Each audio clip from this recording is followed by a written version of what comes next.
Bom, pelo visto, estamos aqui ao vivo, né? Então, gente, primeiramente, boa tarde a todos e todas, né? Quero aqui agradecer o curso de Relações Internacionais da Unesp de Marília por abrir esse espaço, né? Quero, em nome aqui do GT de História e Relações Internacionais, também saudar a Ampu São Paulo, né, pela parceria, né? E hoje aqui, então, nós vamos ouvir a professora Melissa Mendes Caputo Vicente, né? Que vai falar aqui sobre as mulheres, diplomacia e relações internacionais, né? A professora Melissa é doutoranda em História e Bens Culturais do CPDOC da FGV, é mestra em Educação e possui licenciatura plena em História pela Universidade Católica de Santos, né? Além de realizar projetos nas áreas de diplomacia cultural, história, educação e história das mulheres, né? Além também de ser parte aqui do GT de História e Relações Internacionais da Ampu São Paulo. Então, olha, quero deixar esse agradecimento e, professora Melissa, agora é contigo. Olá, boa tarde a todas e todos. Eu gostaria de agradecer imensamente ao GT e à Ampu São Paulo, Ampu Brasil, pelo convite, né, pela oportunidade de estar aqui apresentando um pouquinho desse tema que eu acho tão relevante atualmente e que traz né, na sua relevância aí um aspecto historiográfico bastante importante da gente apresentar.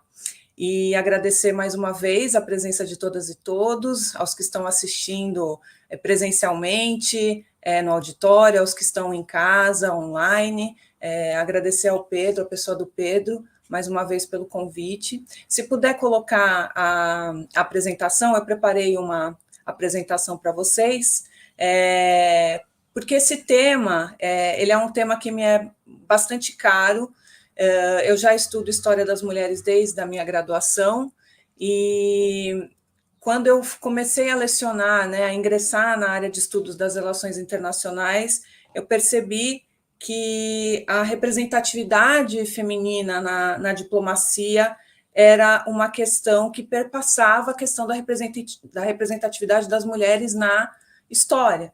E como faço parte de um GT, de História das Relações Internacionais, né, em onde nós estamos debatendo, discutindo essas novas tendências historiográficas, né, de como relacionar os campos teóricos da diplomacia, das RIs e da história, né, esse campo das mulheres sempre me interessou muito, e eu percebi que há uma área aí nascente, muito proeminente da nova história diplomática de trazer esses estudos, né, sobre a participação feminina na diplomacia.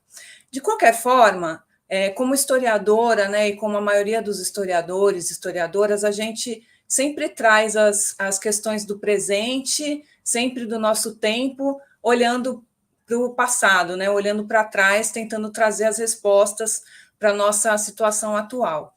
E aí eu trago um convite aí para vocês, para a gente dar uma observada no quadro, né, de formação do Instituto Rio Branco no Brasil, onde nós temos uma questão de representatividade, ou melhor, de subrepresentatividade, bastante forte, que é a formação, né, para a carreira na diplomacia, né? O nosso instituto ele é o principal meio, né, de ingressar na carreira diplomática. Então, se vocês observarem aqui, na formação aqui de 2020, nós temos 1, 2, 3 mulheres apenas, né, no quadro, e esses nomes aparecem no anuário, né, de formatura do Instituto, tá? Aí a gente anda mais um pouquinho, vai para 2021, né, esse quadro de formatura que também parece que não mudou muita coisa, né? Nós temos 4 formandas, a da frente aqui é professora, então nós temos uma quase que ainda, né, uma falta aí de representatividade bastante forte das mulheres, né? E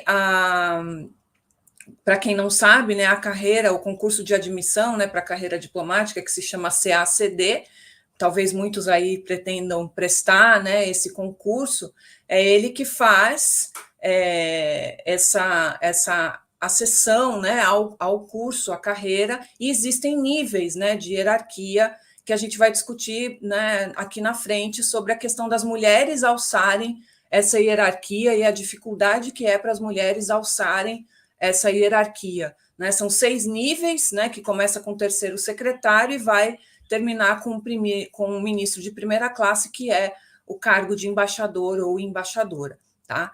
E aí, andando um pouquinho mais adiante, a gente vai para essa formatura já de 2023. A gente nota até, fazendo uma análise semiótica aqui bem simplificada, né, até uma mudança de cores, né, nas imagens, né? Se a gente olhar para as imagens anteriores, né, 2020, 2023, a gente tem até uma nova estética, né? A gente vê até um pouco mais de diversidade presente aqui nessa formatura entre os ingressantes aí do CACD e que agora, né, concluem a formatura no Instituto Rio Branco. Ainda assim, nós temos 5 mulheres formandas no Instituto, né? O número ampliou, mas não é ainda o suficiente para uma paridade, né, de gênero nas estruturas do Itamaraty. Então, esse é um tema bastante latente e que gera aí bastante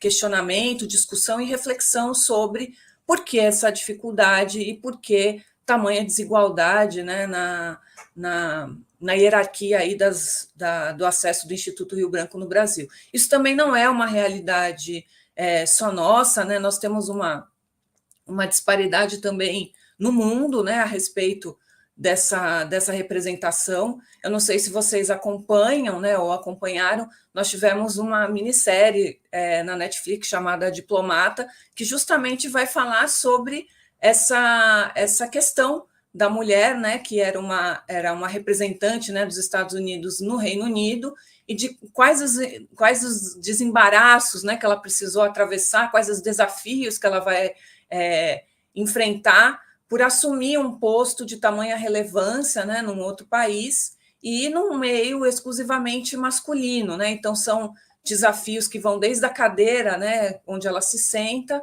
até o tipo de roupa que ela tem que usar, as fotos que ela tem que promover. Então isso é muito,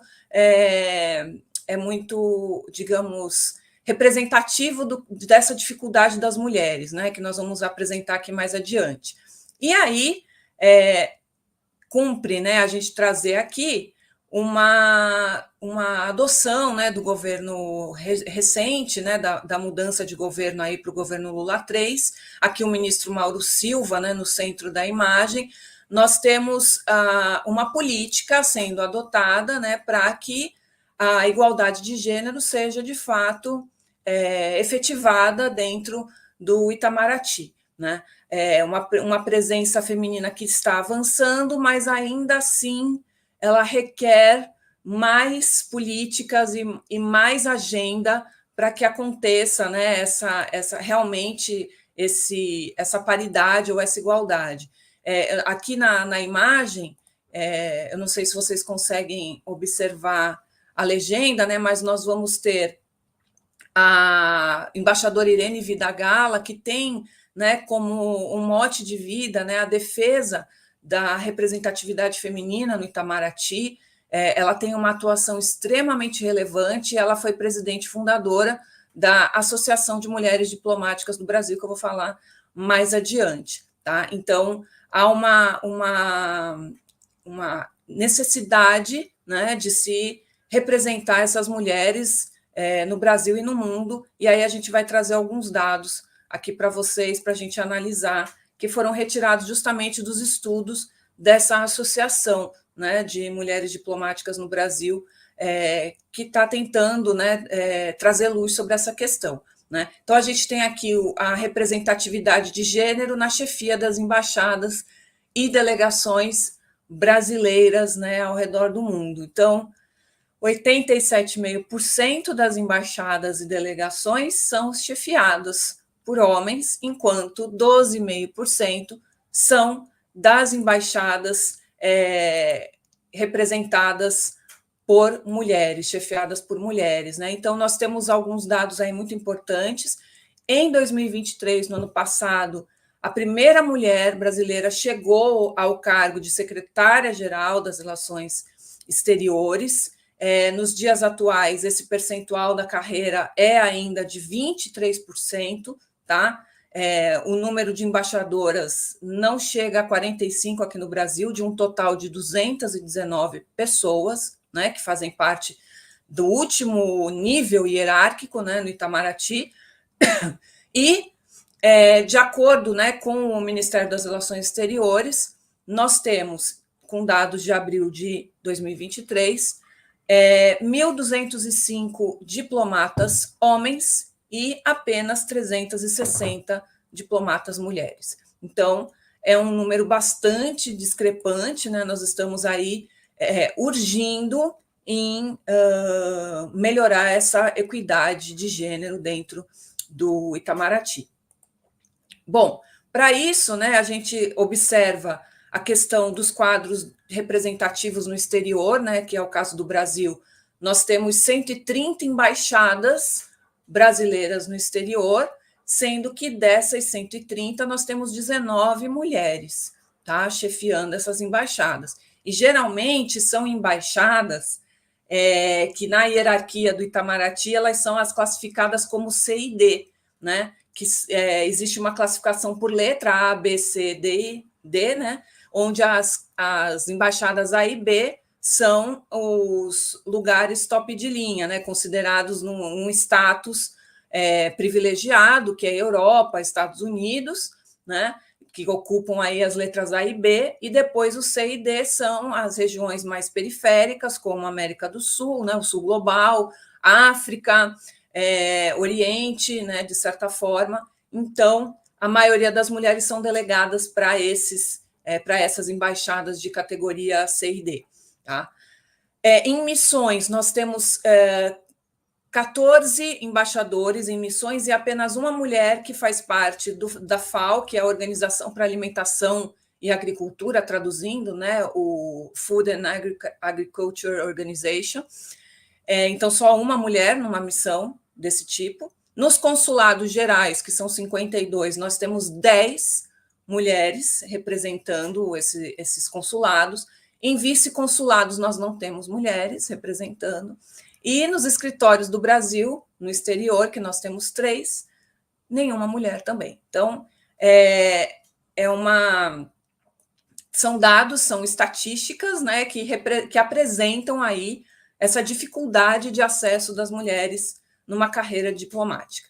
Aqui a gente tem um quadro que também foi feito pelo grupo de trabalho, né, o grupo de estudos da Associação das Mulheres Diplomáticas no Brasil, e eu não sei se vocês vão conseguir enxergar os números, mas a gente traz principalmente em postos de chefia, né? Na África, nós temos 5 mulheres, na América Central, 4, na América do Norte, 3, sendo que agora, né, no governo, nós tivemos a representante brasileira na Embaixada de Washington, que foi um grande ganho, né, político e para as mulheres também.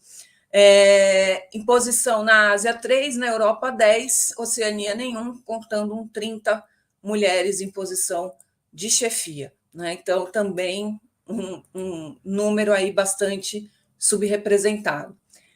E essa matéria aqui, que foi produzida pelo jornal O Globo, né? Aqui a gente traz, né, discutindo justamente essa questão das medidas que o Itamaraty e o governo atual têm tomado, né, para fazer essa amplitude, né, de cargos, de possibilidade de acesso das mulheres no sistema, né, do CACD. A gente tem aqui um total de 1.539 diplomatas, essa matéria é de agosto do ano passado, né, sendo que 354 são mulheres, agora 355, né, com os dados mais atualizados. E de um total de embaixadores, 210 para 43 mulheres, 20%, então, de embaixadoras mulheres. Tá? Secretarias do Itamaraty, 3 mulheres para 10 secretarias. Né? Então, a gente tem, desse universo de representação, nós ainda temos um recorte, que não é só o recorte de gênero, né? É o recorte racial, inclusive. Né? Desse universo, 38% são mulheres negras. Então, não basta, né, a gente ter uma dificuldade de gênero, mas há também uma dificuldade racial, né, sendo escancarada aí nessa representatividade que a gente observou, inclusive, nas fotografias da formatura do Instituto Rio Branco que eu apresentei para vocês anteriormente. Né? Então, isso fica muito claro e muito óbvio, né, aos nossos olhos, essa disparidade. Tá?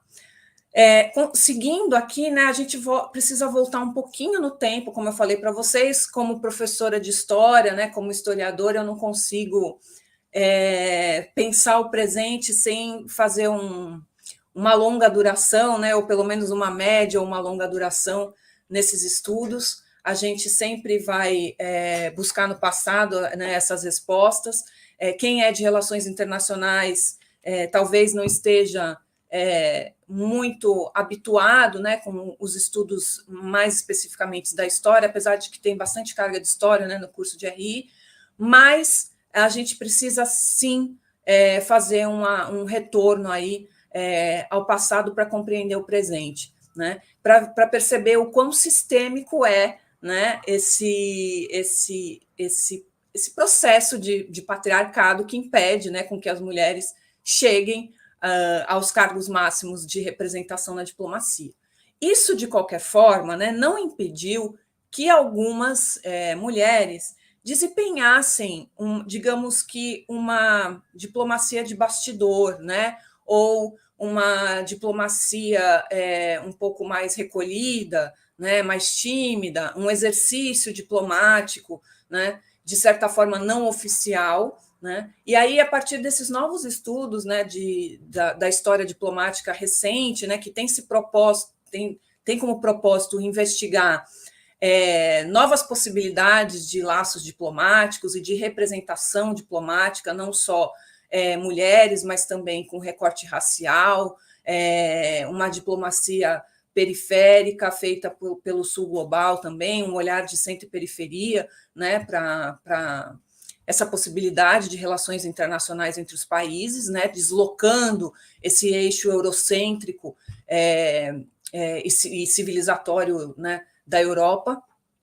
Mas a gente traz um conceito novo que foi cunhado aí pela historiadora Paula Bruno, né, que é da Argentina, de Buenos Aires. Ela é também uma pesquisadora das mulheres nas RIs, e ela traz um conceito de embaixadoras culturais, né, para definir, ou pelo menos tentar categorizar mulheres que, de alguma forma, representaram seus países, não no cargo oficial de embaixadoras, né, mas muitas vezes no cargo de embaixatrizes, que é quando são esposas de diplomatas, né, ou até mesmo filhas de diplomatas ou plenipotenciários importantes, que acabam tendo muita participação em viagens, em banquetes, e essas embaixadoras, elas se tornam, então, representantes culturais, né, de figurões do governo, tá? Ao qual elas estão representando. E elas vão ser responsáveis por tecer aí uma rede de sociabilização para essas relações políticas, né? Porque são mulheres, claramente mulheres de elite, né? São mulheres que tiveram uma educação privilegiada, um acesso à educação privilegiado, né? E vão desempenhar aí um papel que era requisitado, né, por essas mulheres, para que representassem com esmero esses países. Então, nós temos aqui no slide, a partir do estudo, né, que a Paula Bruno trouxe, né, junto, né, de outras autoras, como a Marina Alvarado e a Alexandra Pita, elas trazem, por exemplo, o caso da Eduarda de Garcia, né, Eduarda Mancia, que era uma escritora, de família portenha, né, portanto, nossos vizinhos, crioula, né, então tem aquela descendência, ou melhor, aquela ascendência espanhola, e que se casa com um diplomata, um advogado, né, que é o Manuel Rafael Garcia, né, que leva o seu sobrenome, com quem ela vai cumprir uma intensa agenda diplomática fora do país, tá? E ela vai ser de grande importância, de grande destaque, porque a sua habilidade de falar outras línguas, né, muitas vezes o francês, o inglês, né, e o seu carisma, a sua cultura, vão fazer com que ela se destaque, principalmente nos noticiários dos periódicos impressos da época, com que ela conceda bailes e banquetes para receber diplomatas e representantes de outros lugares na sua residência e também fora, né, do país. Ela teve uma agenda intensa na Europa, né, viajando com o marido, né? Então, a esposa, né, a embaixatriz, no caso, ela tem também uma função diplomática que não é exatamente oficial, exposta, mas que é, digamos que, requerida, né, nas entrelinhas dessas mulheres. E elas tinham muita habilidade, né? Elas eram inteligentes, elas tinham uma habilidade política, inclusive, né, de colher informações e perpassar informações, né? Isso também era um exercício de política, né, de representação do país aonde elas estavam aí, no caso, atuando, né? No segundo caso, a gente tem a Carmen Valador, que também é do final do século XIX, meados do XIX, início do XX, né? Ela era da aristocracia chilena e foi casada com um escritor também diplomata, o Alberto Blest-Gana, e ela foi olha que interessante, uma das primeiras ghostwriters latino-americanas, né? O que é o ghostwriter? É uma pessoa que escreve, mas escreve a obra e que não aparece, né, como autor, porque é encomendada essa obra, né? Então, geralmente alguém vai dar um nome para essa obra e o escritor ou escritora fantasma não aparece, né? É uma atitude até muito comum entre as mulheres, né, do final do 19 ou até do final do 18, início do 19, que estão escrevendo e querem publicar. Elas publicam sob pseudônimos, né, geralmente masculinos, e elas não têm a identidade realmente revelada, né? Então, apesar de hábeis escritoras, elas não, por conta, né, de um sistema patriarcal, elas não conseguiam revelar a sua verdadeira autoria. Então, a chilena Carmen Bascunhán, ela foi uma das primeiras a receber essas encomendas, né, de escrever e ter a sua obra assinada por outra pessoa, por homens, evidentemente.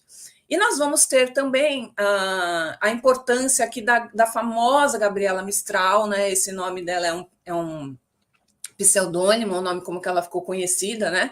Ela era escritora, mas seu nome verdadeiro era Lucília de Maria Godoy Alcayaga, e ela foi uma escritora e uma educadora chilena, e ela recebeu o cargo, essa sim, né, de consuleza chilena e delegada das Nações Unidas, tá? Então, essa teve a sua representação oficializada, né, por meio do consulado chileno, justamente por conta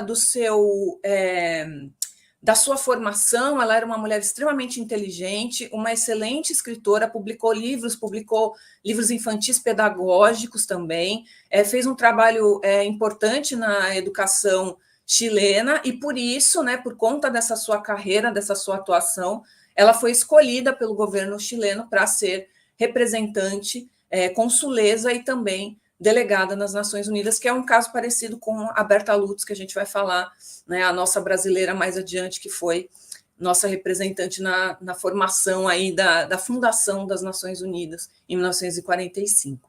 Tá? Bom, na sequência, eu acho importante a gente falar da primeira diplomata brasileira, né, oficial, que é a Maria José de Castro Rebelo Mendes, né? A gente está usando o nome dela de solteira, porque foi com esse nome que ela ingressou no concurso, né, para o Instituto Rio Branco, para o Itamaraty. Não era ainda o Instituto Rio Branco, né, como se chamava, mas era o prédio do Itamaraty no Rio de Janeiro, né, a sede do Itamaraty no Rio de Janeiro ainda. Ela é a nossa pioneira, né, e a Maria José, apesar de ter tido uma carreira curta, né, foram 14 anos servindo ao Itamaraty, à diplomacia, né, ela precisou enfrentar vários entraves, né, na sua jornada aí dentro da carreira na diplomacia, né? Primeiro, porque ela não sabia se ela podia se inscrever no concurso. Ela viu a notícia em 1918, né, de que haveria o concurso para o ingresso, né, da carreira diplomática, né? O pai dela era filha, né, de um advogado, ela era soteropolitana, né, nasceu na Bahia, Salvador.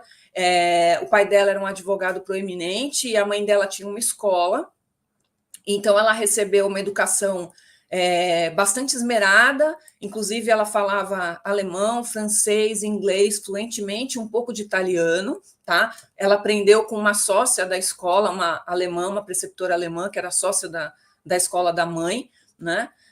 Em Salvador, e ela não sabia se ela poderia se inscrever no concurso. Ela pediu, então, que o pai questionasse ou perguntasse ao, então, ministro Rui Barbosa se haveria algum entrave constitucional para que ela fizesse o concurso, já que a mãe havia falecido, ela tinha irmãos, ela precisava, de alguma forma, né, auxiliar o pai no sustento da casa, e os rendimentos com a escola não estavam mais sendo suficientes, ela se muda, então, para o Rio de Janeiro, né? Ela se torna professora de línguas no Rio de Janeiro, mas ela vê a oportunidade do serviço público ser, né, uma sobrevivência, né, na verdade, né? Ela tá lutando aí por meios de sobrevivência, já que ela era arrimo de família, né?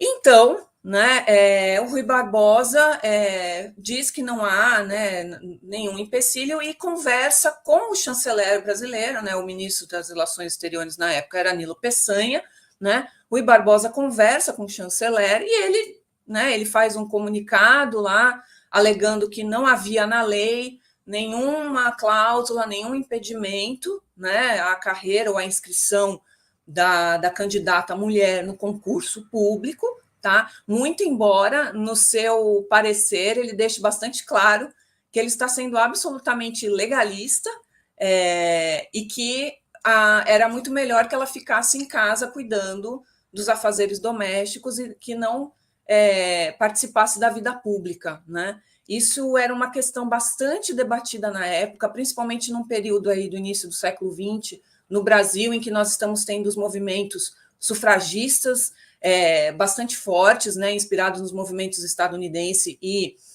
inglês. Existia, né, uma corrente feminista atuante já no Brasil, principalmente nos jornais, estavam sendo fundadas federações ou fundações, agremiações de mulheres pedindo a participação do voto, né, nas eleições. A Constituição de 1891 não deixava clara essa participação, mas também as mulheres que tentavam não estavam conseguindo, né, acesso ao voto. E, então, a luta, né, por uma clareza na lei era bastante forte. Então, nós estamos num período aí de movimento feminista, sufragista, e o debate público nos jornais era bastante recorrente, né? Muitos defendendo que o lugar das mulheres não era no espaço público, tá? O lugar das mulheres era no espaço doméstico. Que isso faria um mal, né, à sociedade, isso ameaçaria a constituição tradicional da família, né? Enfim, uma série de questões aí de uma sociedade machista e patriarcal, né, que nós, mulheres, ainda enfrentamos em pleno século XXI, 2024. Tá? De qualquer forma, fica liberada, então, a sua inscrição, né, conforme eu coloquei aqui, né, no slide, em 24 de abril, né, foi aberto o concurso, e no dia 19 de setembro ela é então inscrita e passa a participar dos 5 dias de prova, né, que foram realizados para o ingresso do Itamaraty. E, curiosamente ou não, né, ela foi tratada como uma novidade, né, pela opinião pública. Muitos, né, muitos jornais, como o Correio da Manhã, o Jornal à Noite, a revista Época, estavam acompanhando essa inscrição da Maria José no concurso. Imaginem uma mulher, né, a primeira mulher a disputar um concurso, inclusive a primeira mulher a disputar um concurso público no Brasil. Ela foi a primeira funcionária pública do Brasil, não apenas a primeira diplomata, tá? Isso é importante falar. Digamos que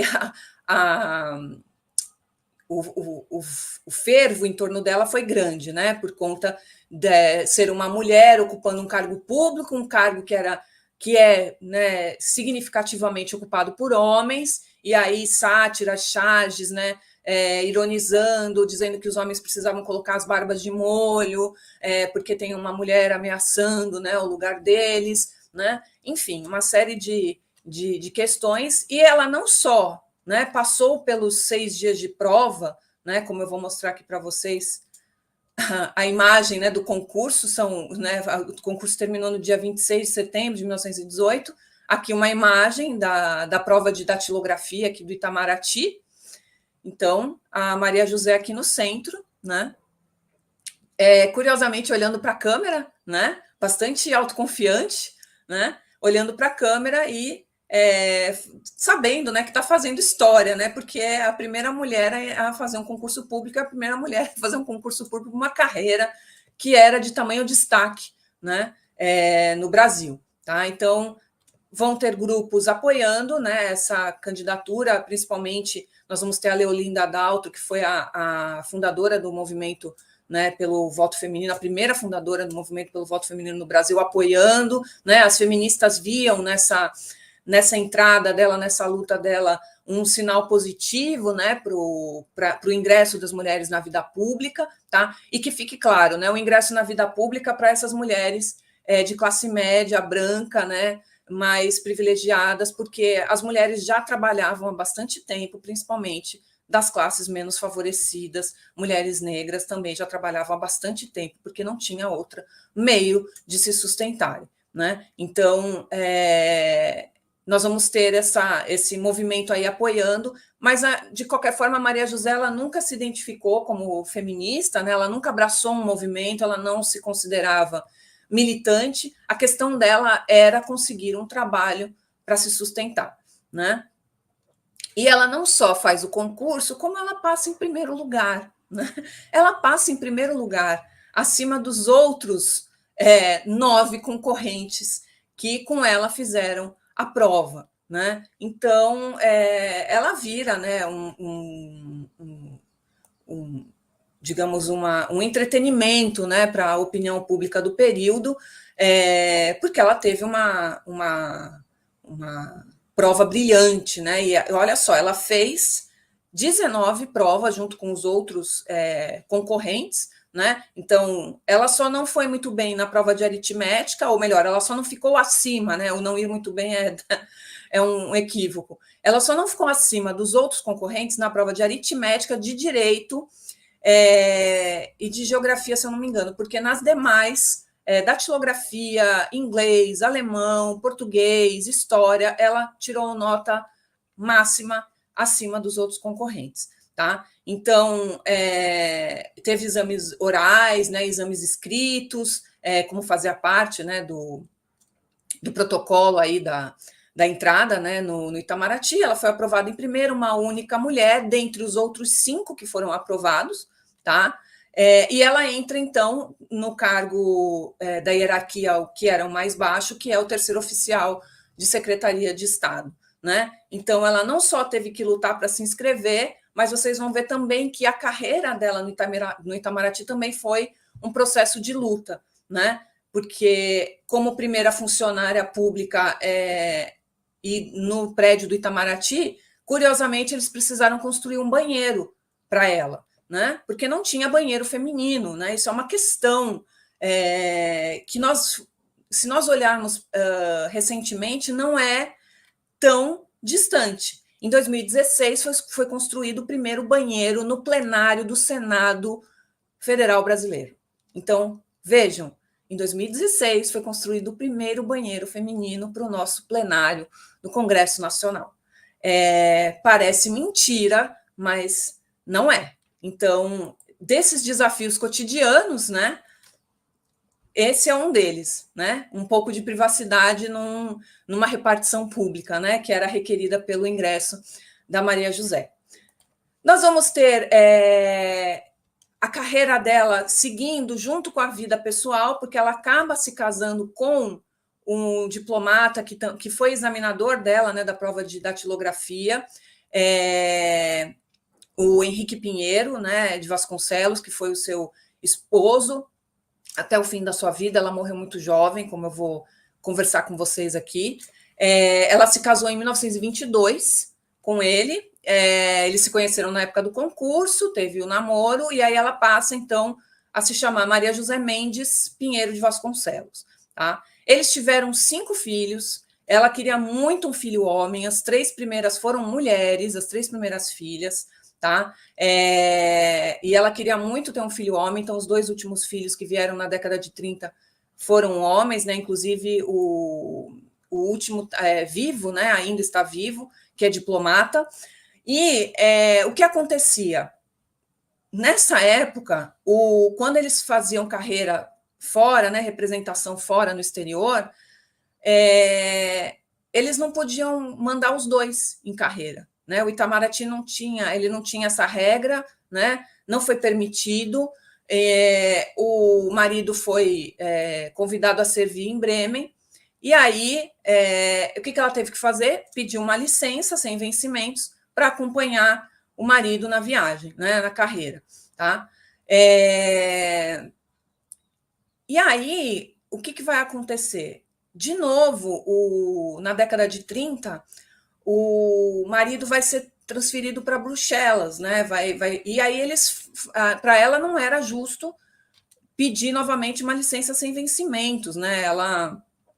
Eles não tinham essa prerrogativa dentro, né, do Itamaraty, e ela também não achava justo ter que ficar sem vencimento, já que ela era uma funcionária pública, e o fato dela ser mãe não a desabonava, né, na carreira, tá? Então, como eles não poderiam exercer o mesmo cargo, ela abre mão. E no caso da segunda transferência dele, que foi em 1934 para Bruxelas,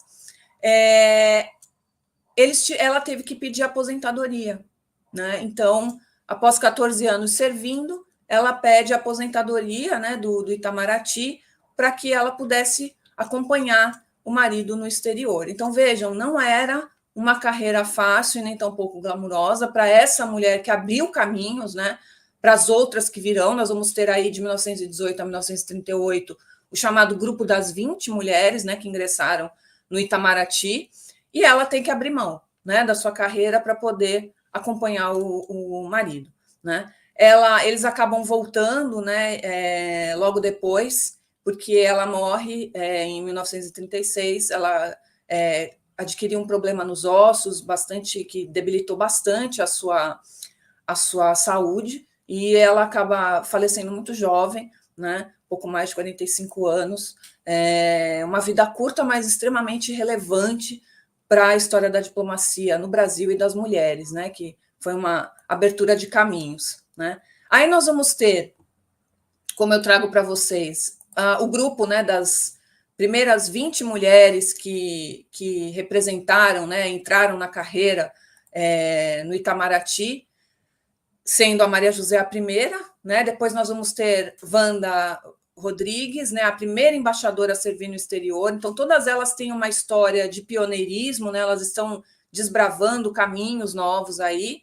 Temos a Célia Portocarrero, né, que era casada com um diplomata e também foi exonerada por abandono de cargo. Como que faz se os 2 não podem assumir, né, o cargo? Como que ela consegue seguir uma carreira, né, se não era permitido, né, os 2 assumirem postos ao mesmo tempo? Então, Nós vamos ter a Zoraima de Almeida Rodrigues, que foi a última a entrar como terceira oficial, porque esses cargos vão ser extintos em 1931, né, com a Lei Melo Franco, onde todas as mulheres vão ser retiradas, né, da hierarquia da carreira e vão ser colocadas apenas em consulados, né, consulados gerais. Então, temos essa questão também que é um atraso aí na história da diplomacia das mulheres no Itamaraty. Vamos ter a Leontina Cardoso, né? Ela, sim, atingiu o limite de idade como cônsul de segunda classe aos 65 anos e foi compulsoriamente aposentada. Então, era bastante ativa, né? Militante do movimento feminista, mas também sofreu uma aposentadoria aí compulsória por conta do tempo, né? Da idade, né? De servindo o Itamaraty, né? Como se isso fosse um delimitante. E aí, continuando a sequência, né, das 20, do grupo das 20, né, nós vamos ter a Beata Vettori, né, que foi a primeira consuleza em Buenos Aires, né, na Argentina, e também a primeira a requerer um pagamento de auxílio familiar para o marido que acompanhava ela nas viagens. Dessa vez, a inversão dos papéis aqui, né? Então, o marido acompanha, ela pede o auxílio para o marido que acompanha, né, na carreira. A Miriam Pereira, ela assume o cargo de chefia durante as férias anuais do chefe da divisão de atos, congressos e conferências. Pela primeira vez, uma mulher assume esse cargo, né? A Odete de Carvalho Souza foi cônsul geral em Lisboa, então um cargo importante. Aqui nós temos ela na imagem com a Golda Meir. E também foi embaixadora em Tel Aviv, embaixadora em São José e chefe da delegação junto às comunidades europeias em Bruxelas. Temos a Vera Regina Amaral Sauer, que foi a primeira integrante do grupo das 20 para as funções políticas no exterior, sem ser embaixadora, sem receber o nível máximo da hierarquia. E a Chiquita Bernardes, que foi exonerada porque se casou. Olha que coisa, né? Elas não tiveram muita escolha, né? Ou se casava, exonerava, ou se precisava bater o pé para pedir um auxílio para o marido seguir na carreira, né? Então, muitas dificuldades foram enfrentadas, e o ano de 38, né? Depois vai ser um marco, né? Porque nós vamos ter a reforma Oswaldo Aranha, né?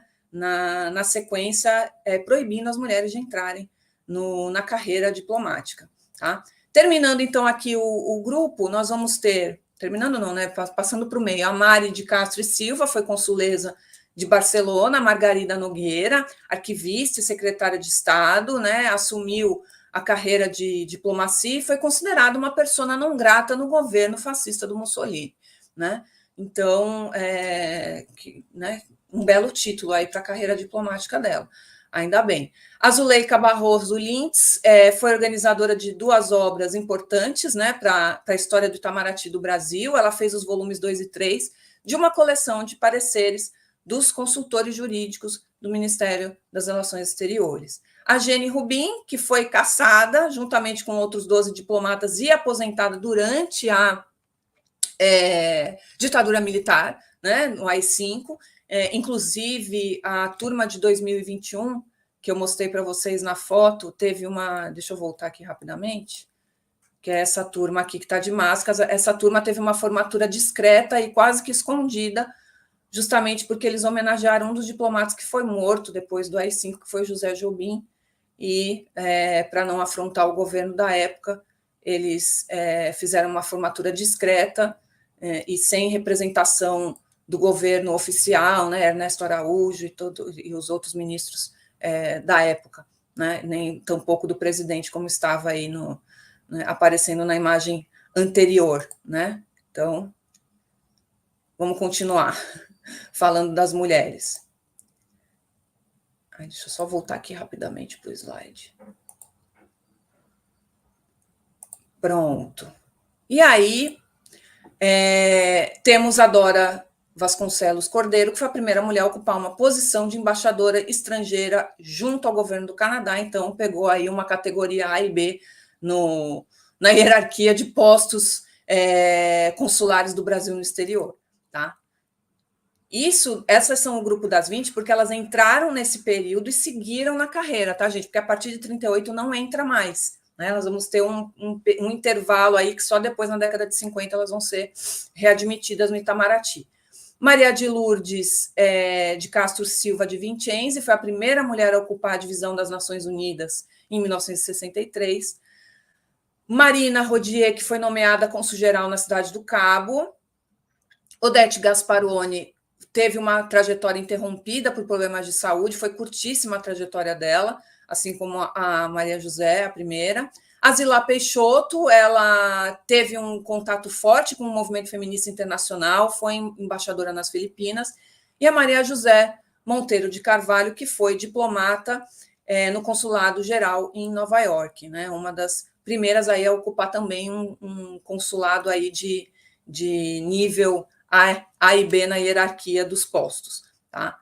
Bom, e aí nós vamos ter as famosas reformas, né, que eu comentei com vocês, por isso que é importante a gente olhar a história, porque essas reformas, a Melo Franco, ela abole o cargo, né, ela aboliu a Secretaria de Estado, então você não tem mais o terceiro, o segundo, o primeiro secretário, e que eram as 3 fases na hierarquia, né, as 3 primeiras fases na hierarquia do Itamaraty. Nesse caso, então, as funcionárias femininas vão fazer parte do corpo consular, né?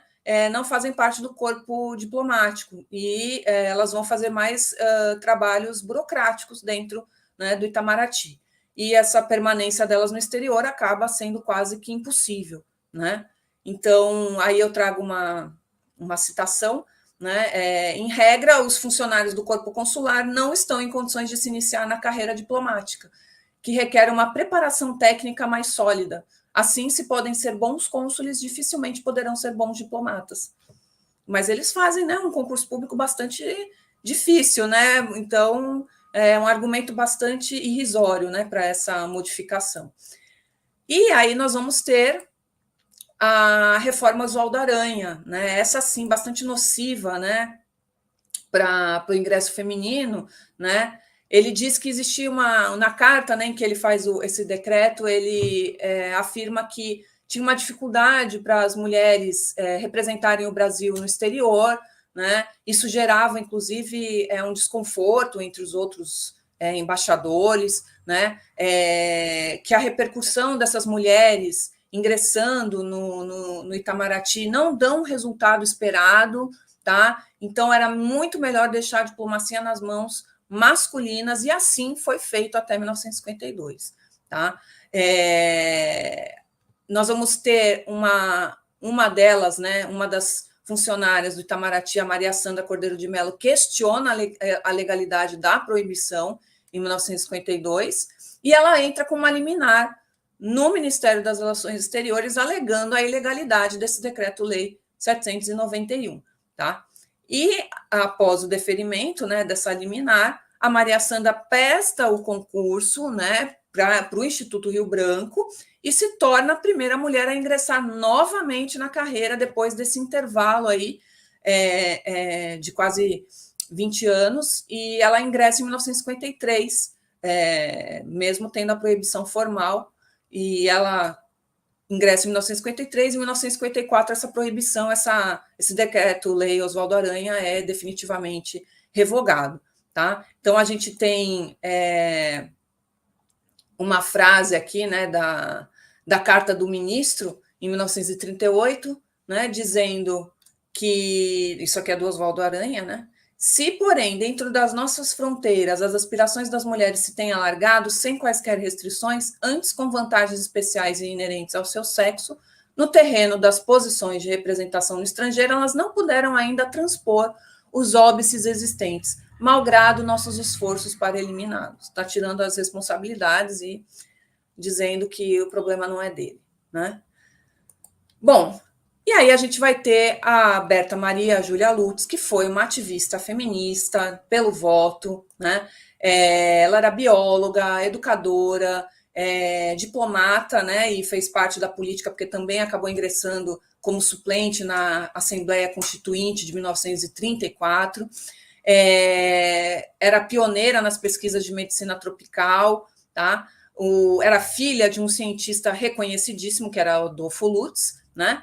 e ela internacionalmente vai integrar essa conferência, né, a delegação brasileira para a Conferência das Nações Unidas, e ela luta aí pela igualdade de gênero, que seja, né, que apareça essa igualdade de gênero na Carta das Nações Unidas da Fundação da ONU, né? Então ela lutou junto de outras mulheres para que fosse, né, colocado claramente no texto da Carta das Nações Unidas essa igualdade, essa paridade de gênero.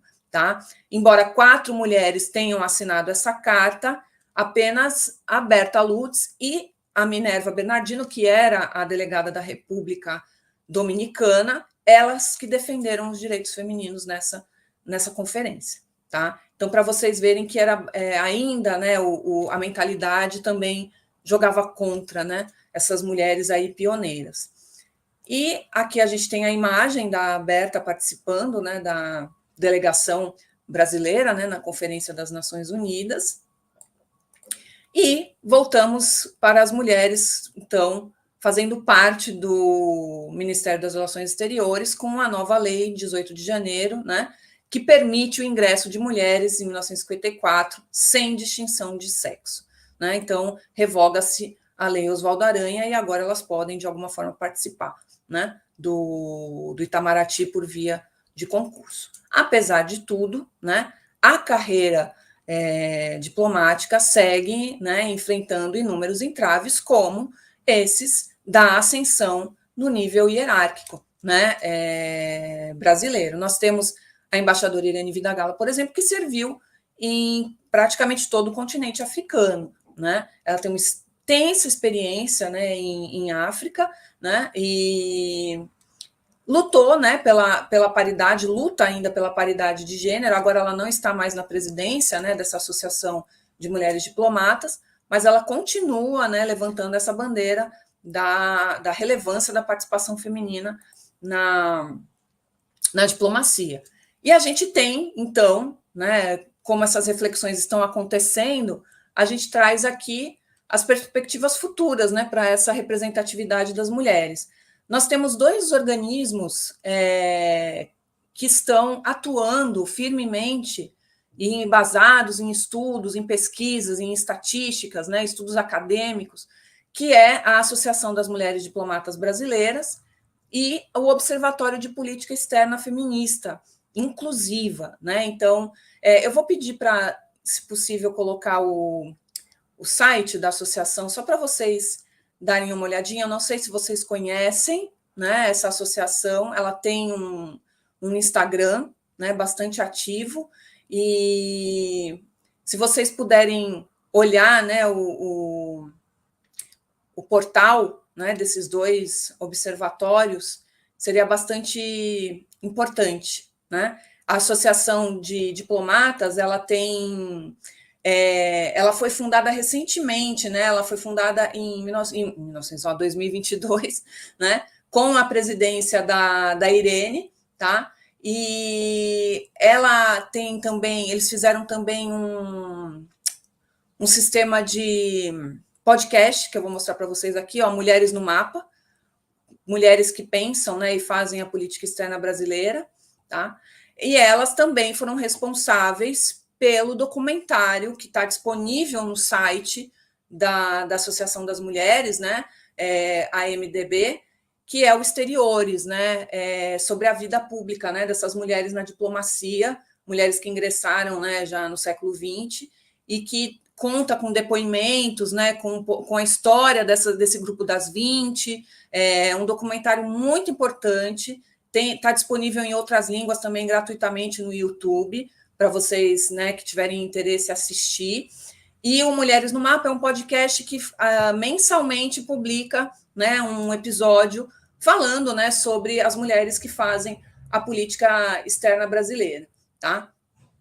Além, né, desses 2 organismos, tem o observatório, né, a OPEF. A OPEF ela tem uma atuação importante, que é justamente de fazer pesquisa a respeito de uma política externa feminista, não só aqui no Brasil, mas no mundo. Tá? E eles publicaram esse livro, que é público também, ele está disponível para download gratuito, tá? Com o apoio da Associação, né, das Mulheres Diplomatas Brasileiras, a MDB, que traz, né, uma série de possibilidades de pesquisa e de saberes e experiências dessas mulheres que atuam na diplomacia e na política externa, né, do Brasil e do mundo. Tá? Então, a ideia dessa publicação, e dentro do Observatório de Política Externa, né, do site, vocês vão encontrar uma biblioteca feminista com diversos livros para vocês baixarem, disponíveis gratuitamente. Tá? Vocês vão encontrar esse livro também, né, que foi produzido por elas, e uma série também de estatísticas e pesquisas, né, porque eles têm um observatório ali e eles estão produzindo dados, e ali vocês podem encontrar uma série de estudos que está buscando mapear, né, onde que esse debate público está levando. Né? E aí esse livro, eu coloquei um trechinho aqui do resumo, né, do livro, justamente porque eles trazem aqui, né, de compreender o que seria uma política externa feminista, né, quais são as experiências e os saberes do Brasil e do Sul global sobre isso, né, quais são os atores que estão, né, tentando fomentar essa reflexão, né, pela igualdade de gênero, e justamente esse livro ele traz um olhar sobre países que estão adotando esse viés da política externa feminista, né, que eles elencam aqui: Alemanha, Canadá, Chile, Escócia, Espanha, França, Holanda, Luxemburgo, México e Suécia. Então, vocês percebem que são poucos países do sul global, né, muitos países do norte global, e que demandam aí uma participação maior, né, de outros países interessados, né? Então, eles fazem essa reflexão ali ao longo dos últimos 10 anos sobre essas políticas externas ou essas políticas de inclusão de mulheres na política externa. Tá? Então, é muito interessante para quem tiver interesse, né, em pesquisar, até para as mulheres se apropriarem, né, e conhecimento nunca é demais, né, para se apropriarem de saberes, de dados, de números, né, para a gente ocupar o nosso lugar, né, com propriedade, né, o nosso lugar de direito. E então eu acho bastante importante que isso seja divulgado, né? E eu gosto de concluir, né, a minha fala aqui com uma frase tirada do livro do Segundo Sexo, né, da nossa mãe do feminismo do século XX, que é a Simone de Beauvoir. Ela fala, né, publicada em 1949, a primeira vez, ela fala que ela faz um alerta, né? Nunca se esqueça de que basta uma crise política, econômica ou religiosa para que os direitos das mulheres sejam questionados. Esses direitos não são permanentes e a gente vai ter que se manter vigilante durante toda a nossa vida, né? Então, trago aqui uma frase de inspiração para vocês. Mulheres, e por que não para os homens aliados, né, do feminismo, para que se mantenham vigilantes sobre os nossos direitos. A gente não descansa, a gente não pode descansar, né? Como disse a letra da Gal Costa, é preciso estar atento e forte, né? Aqui as fontes e referências, se vocês tiverem interesse, depois eu posso divulgar, né, a apresentação para vocês, com as fontes. Eu coloquei, inclusive, um artigo que saiu meu agora na revista da ANPLAC, né, da Associação Nacional de Pesquisa de História Latino-Americana, né, e eu publiquei sobre essas embaixadoras, né, culturais, trazendo um olhar aí sobre essas esposas, embaixadoras, embaixatrizes, que atuaram de alguma forma com essa diplomacia. Eu oriento pesquisas nesse sentido, né, de iniciação científica, né, sobre essa diplomacia de bastidor, né, de como que essas mulheres fizeram, né, na verdade, quando não eram ainda oficialmente diplomatas, né, dentro desse viés aí da nova história diplomática. E o meu muito obrigado, eu deixo aqui os meus contatos, acho que está cobrindo, né, a tarja, não sei se tem como remover, para vocês poderem ver, ou se tem como subir, isso ficou meio em cima aqui na transferência aqui, @melvicente no Instagram e melmscaputo@gmail.com, meu e-mail pessoal, caso vocês queiram conversar, compartilhar, tirar dúvidas, eu fico à disposição. E termino aqui a minha fala, ficou aberta para as perguntas, questionamentos, agradeço imensamente vocês terem tido a paciência de me escutar aqui nessa hora aqui com vocês. Obrigada.